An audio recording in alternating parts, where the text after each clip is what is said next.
Asunto de seguridad nacional. María Corina Machado irrumpe en la agenda de la Casa Blanca. Acuartelamiento forzoso.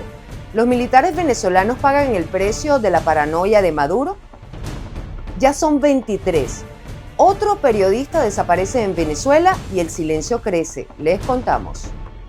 El pulso informativo no se detiene y la tensión sigue acaparando titulares con la mirada internacional sobre Venezuela. Bienvenidos a nuestra emisión matutina de este viernes 31 de octubre de 2025. Soy Mildred Manrique. Comenzamos. Al parecer, la democracia venezolana ya no se decide en Caracas. Se juega entre Washington y el Caribe. La líder opositora y Nobel de la Paz, María Corina Machado, lleva su cruzada contra Nicolás Maduro a la esfera de la seguridad nacional estadounidense. Mientras tanto, la fuerza naval de Trump maniobra frente a las costas venezolanas y la presión geopolítica alcanza un nivel de alto riesgo. Génesis Pérez nos amplía. María Corina Machado, líder opositora y símbolo de resistencia civil, ha elevado el tono de su estrategia internacional al advertir que el tiempo de Nicolás Maduro en el poder se reduce drásticamente. Desde la clandestinidad, la dirigente impulsa una reconfiguración del movimiento opositor basada en una estructura descentralizada y en la coordinación de cientos de miles de simpatizantes que buscan sostener la presión interna, mientras los aliados externos refuerzan el acero diplomático y militar. El contexto regional muestra un escenario inédito. Estados Unidos intensifica sus operaciones en el Caribe bajo el argumento de combatir el narcotráfico, pero con una carga política que resulta innegable. Imágenes recientes muestran a marines estadounidenses realizando ejercicios de fuego real en aguas cercanas, en lo que analistas interpretan como una demostración de fuerza que busca incrementar la tensión sobre Caracas. Cuando el gobierno americano, no solamente por boca de Marco Rubio, sino por el presidente Trump, por la señora Pam Bondi,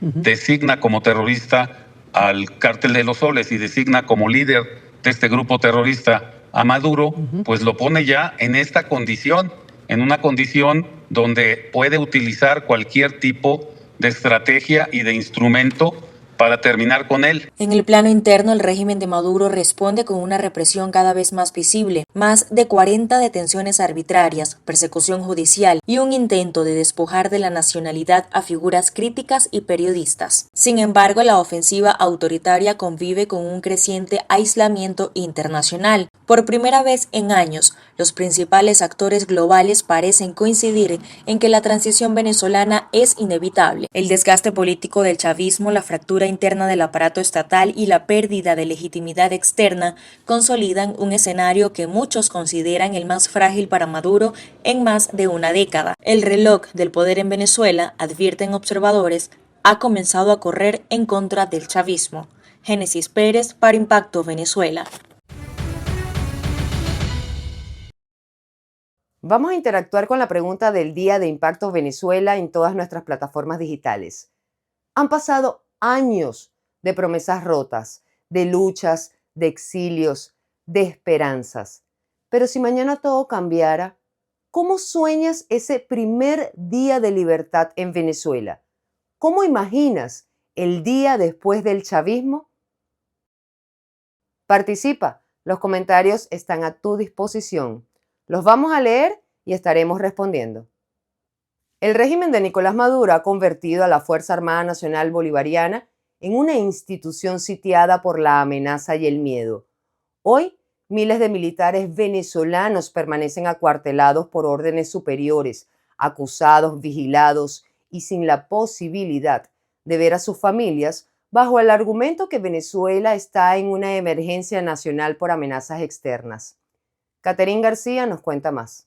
El acuartelamiento forzoso de oficiales venezolanos no es un fenómeno aislado ni nuevo. Forma parte de un patrón de control militar que se intensificó tras las elecciones presidenciales de 2024. Desde entonces, los permisos para salir de los cuarteles comenzaron a restringirse drásticamente bajo el argumento de que Venezuela atraviesa un estado de emergencia permanente. Esta medida, lejos de responder a la necesidad operativa, responde al creciente temor del régimen de Nicolás Maduro a una fractura interna en la Fuerza Armada Nacional Bolivariana. Hay una desmoralización masiva, ¿no? El confinamiento genera frustración, agotamiento, enojo. Los oficiales permanecen sin armas, sin familia y bajo vigilancia mutua permanentemente. Y hay deserciones récord que no datan de ahorita, sino de hace muchos años. Y hace poco pues, se hizo una encuesta donde el 87% está descontento con el régimen de Nicolás Maduro y el alto mando militar. Se estima que hay más de 1.150 decisiones post-elecciones y 2.000, más de 2.000 han habido, y muchas son militares, que no se saben incluso. La vigilancia es total, la inteligencia trabaja en todos los cuarteles, en todos los lugares, es un catalizador. El encierro amplifica las dudas, acelera las deserciones, las bajas, fomenta levantamiento, desobediencia. Fuentes militares nos confirman que cualquier solicitud de baja es automáticamente interpretada como traición a la patria, lo que conlleva detenciones inmediatas y procesos disciplinarios. A esto se suma la prohibición de vigilancia de comunicaciones. El encuartelamiento depende del comando de zona y de la función asignada, pero en todos los casos se mantiene la vigilancia mutua, el aislamiento y la presión psicológica. No hay aumentos salariales ni garantías de rotación, lo que ha generado un clima de agotamiento, enojo y desconfianza en los efectivos. Practica un sistema de rehenes, como la misma Venezuela está secuestrada y limitada. Hay mucha solicitud de baja y ellos se traducen en una traición a la patria. Hay detenciones inmediatas, procesos disciplinarios, tampoco hay un aumento salarial. Y hago un llamado a los militares, un llamado contundente de esperar para contrarrestar la acción ilegítima del régimen de Maduro y del alto mando militar que lo apoya fundamentalmente. Debe manifestarse en contra de eso y, por supuesto, deben apoyar cualquier acción externa que ayude a lograr la libertad de Venezuela y la reinstauración de la democracia. La mejor acción, y digamos pacífica y ajustada al deber constitucional, es la desobediencia masiva y simultánea en escalada dentro de los cuarteles. Este modelo de encierro militar sostenido por el miedo del Ejecutivo a una insubordinación convierte a los soldados en rehenes de una estrategia defensiva que ya no distingue entre enemigos externos y aliados internos, y que además anexa más aparataje ruso al arsenal. Rivero reveló en 40 y Dele Podcast que el carguero aéreo Ilyushin Il-76 de la compañía Rusia Aviacom Citotrans, en su paso por Venezuela, dejó más de 50 especialistas militares en guerra electrónica y sistemas de guerra electrónica capaces de interferir. Por ejemplo, a los Lockheed Martin F-35 Lightning II. Entre el ruido y la desinformación, un minuto de claridad. Esto es Impacto en 60 segundos. 2 noticias con contexto breve para que entiendas lo que pasa. Fusiles de la FARC relucen en armamento incautado en Brasil. Durante el megaoperativo reciente en las favelas de Río de Janeiro contra el grupo criminal Comando Vermelho, las autoridades incautaron 93 fusiles de asalto, entre ellos 2 FAL con registros oficiales de la Fuerza Armada Nacional Bolivariana, además de armas provenientes de Brasil, Argentina y Perú. La policía destacó el hallazgo como evidencia del creciente flujo de armamento militar extranjero hacia bandas brasileñas, presuntamente a través de rutas de contrabando en la Amazonía, muchas de ellas conectadas con Paraguay y la frontera venezolana. Ya son 23. Otro periodista desaparece en Venezuela y el silencio crece. La desaparición forzada del periodista Joan Camargo eleva a 23 la cifra de comunicadores detenidos o desaparecidos en Venezuela, según el Sindicato Nacional de Trabajadores de la Prensa. Camargo fue visto por última vez la mañana del 30 de octubre en Cotiza, en la ciudad de Caracas, y desde entonces se desconoce su paradero. En paralelo, el reportero Omario Castellanos fue presentado ante un tribunal con competencia en terrorismo tras 11 días detenido. A Castellanos, quien enfrenta serios problemas de salud, le imputaron los delitos de terrorismo, incitación al odio y traición a la patria. Las autoridades ordenaron su traslado junto a su madre y su hermano al centro penitenciario de Yare, al sur del estado Miranda.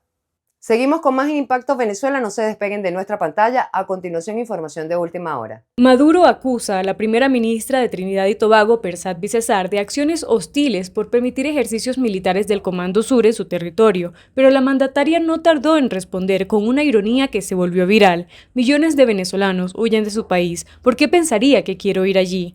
Luego lanzó el dardo que puso en evidencia la doble moral del chavismo. Si Trump es el comandante de esos buques, ¿por qué no lo mencionan? ¿Por qué no lo declaran persona no grata? Cuando se trata de la relación con Donald Trump, lo trata con sumo respeto, con reverencia, porque sabe que están tratando con el presidente de los Estados Unidos, el hombre más poderoso del mundo, y el comandante en jefe del ejército más poderoso que ha conocido la historia de la humanidad. Entonces, Maduro sabe que insultar a la primera ministra de Trinidad y Tobago no va a traer ninguna consecuencia, pero insultar a Trump puede traer como consecuencia una intervención militar en Venezuela que lo derroque del poder. Y mientras esto ocurría, un destructor de la Marina de Estados Unidos zarpó este jueves de un puerto de Trinidad y Tobago, apenas 10 kilómetros de la costa venezolana, como parte del despliegue militar de Washington en su operación antidrogas en el Caribe, un mensaje directo que el chavismo prefiere no responder.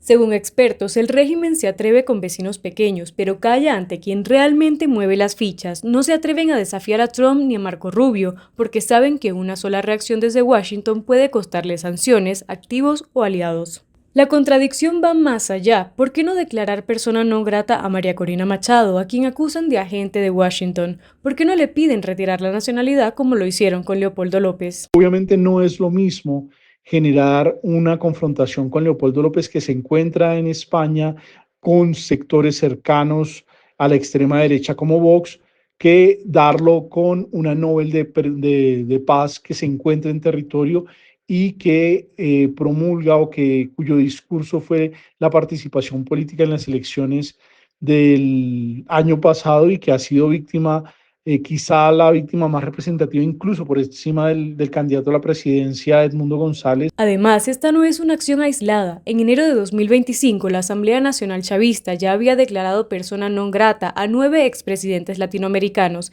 y meses después haría lo mismo con el Alto Comisionado de Derechos Humanos de la ONU. Un patrón que evidencia que el régimen busca enemigos donde puede hacerlo sin consecuencias. Mientras Maduro repite discursos de soberanía y amenaza a gobiernos vecinos, guarda silencio ante los poderosos y tolera a sus verdaderos opositores, un silencio que suena menos a diplomacia y más a miedo.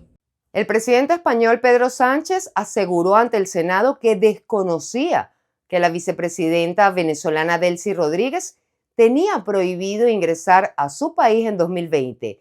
El caso vuelve a golpear la credibilidad de su gobierno y lo deja entre dos etiquetas inevitables: presidente desinformado o cómplice diplomático. Continuamos con Juliana Palmar.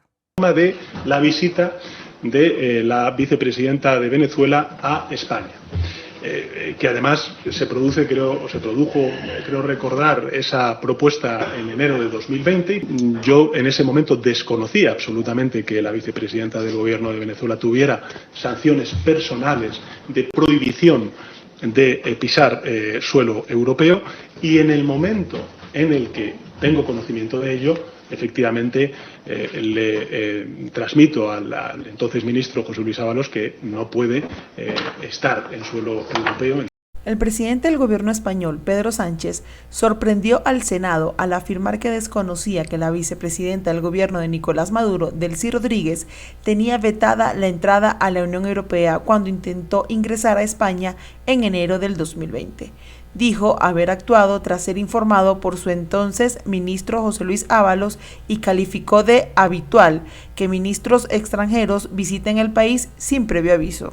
En el derecho prela un principio muy importante que dice que el desconocimiento de la ley no excusa su incumplimiento. Y en este caso, este suceso con el presidente Pedro Sánchez es gravísimo, porque no solo habla de la manera en la que Pedro Sánchez ha intentado gobernar en España, intentando replicar un modelo que pareciera inspirarse en el de muchos gobiernos latinoamericanos.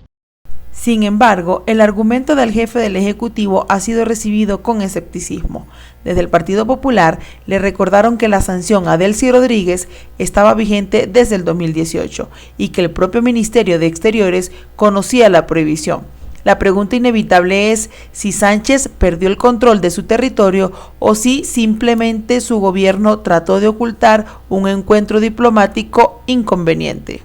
Claramente Pedro Sánchez sacrifica la legalidad de las decisiones de la Unión Europea en pro de mantener cierta neutralidad, en pro de mantener buenas condiciones para aquellos acuerdos que vaya llevando con Venezuela. Y esto lo que nos demuestra es que Pedro Sánchez está anteponiendo los intereses comerciales de su gobierno por encima de la credibilidad que siempre ha caracterizado a un país tan importante para Hispanoamérica y para el mundo como lo es España. Las declaraciones se produjeron durante su comparecencia ante la Comisión del Senado por el caso Coldo, una sesión que se extendió por más de 5 horas y donde Sánchez fue interrogado por múltiples escándalos que salpican al Partido Socialista. En este marco, el diputado del PP, Alejo Miranda, resumió la jornada con dureza. Dijo: hemos visto a un presidente arrinconado por la verdad, lo hemos visto como es, como un mentiroso. Así, el Delsilgate vuelve a mezclarse con otras causas que erosionan la credibilidad del presidente español. Para Impacto Venezuela, Juliana Palmar. El huracán Melissa arrasó en el Caribe y ya figura entre los peores en casi 100 años. 49 muertos en Haití, más de 700.000 evacuados en Cuba y en Jamaica, millones de personas sin electricidad ni agua potable. Ahora, la región se prepara para una recuperación titánica bajo la sombra creciente del cambio climático. Quique Frías con el informe.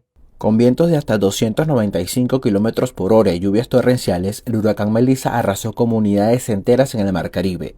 En Haití se reportan al menos 49 fallecidos y decenas de desaparecidos. En Cuba, más de 735.000 personas fueron evacuadas y Jamaica quedó casi a oscuras, con 77% del país sin electricidad. Las pérdidas superan las $20.000 millones y miles de familias permanecen desplazadas. Catalogado ya como el huracán del siglo, Melissa pone a prueba la capacidad de respuesta de gobiernos que aún se recuperan de desastres anteriores. Los aspectos que incidieron en que el huracán Melissa se fortaleciera o se intensificara tan rápidamente y de la manera tan feroz como lo hizo, fue primero las aguas superficiales del Mar Caribe, que se encuentran actualmente más cálidas de lo normal, con temperaturas que oscilan cerca de los 29 y 31 grados Celsius. Estos son anomalías de temperatura bastante significativas que aprovechan estos sistemas para ellos fortalecerse. Pero además, Melissa estuvo buen tiempo estacionaria en el Caribe Central, cerca del sur de Jamaica, frenada por sistemas de altas presiones o otros sistemas frontales que también incidieron en que su velocidad de traslación fuese tan lenta, y esto lo aprovechó el sistema para fortalecerse cada vez más antes de impactar a Jamaica y posteriormente a Cuba, por supuesto. Melissa no es un fenómeno aislado. El Caribe ya ha enfrentado tormentas catastróficas como el huracán de 1780, que dejó entre 22.000 y 30.000 muertos en las Antillas. También está el huracán de 1932 en Cuba, categoría 5, con más de 3.100 fallecidos. La potencia de Melissa ya es catalogada como la más fuerte en más de un siglo. Las autoridades pues deben enfocarse ahora en primer plano el suministro de agua y de energía, que es vital para la isla, y no solamente las autoridades, sino que se requiere de ayuda internacional, por supuesto. Las autoridades, por muy preparadas que estén en cualquier país donde les llegue un sistema de esta naturaleza, igualmente iban a sufrir los daños catastróficos severos que sufrió Jamaica. El impacto de Melissa plantea un nuevo nivel de alerta para la región. ¿Se puede estar preparado para un próximo gran embate de la naturaleza? Reportó para ustedes Quique Frías, Impacto Venezuela. Pero además, en Impacto Venezuela les tenemos una buena noticia. El Vaticano ha revelado la oración oficial para solicitar la intercesión de San José Gregorio Hernández. El médico de los pobres ya cuenta con la fórmula litúrgica aprobada por la Santa Sede para que los fieles eleven sus peticiones al primer santo venezolano. Aquí se las traemos. Escuchen. Padre bueno, por intercesión de San José Gregorio Hernández, te pedimos que nos des salud de cuerpo, alma, para ser testigos de fe, esperanza y caridad, comprometidos en la construcción de un mundo donde reine tu paz, justicia y verdad. Por Jesucristo, Señor nuestro. Amén. Y así ponemos punto y final a la emisión matutina de hoy. Muchísimas gracias por su sintonía. Para más visiten www.impactovenezuela.com y nuestras redes sociales @ImpactoVE. Recuerden suscribirse y activar las notificaciones en el canal de YouTube. Muy atentos a la programación especial de este fin de semana. Soy Mildred Manrique, que tenga un excelente descanso. Nos vemos el lunes.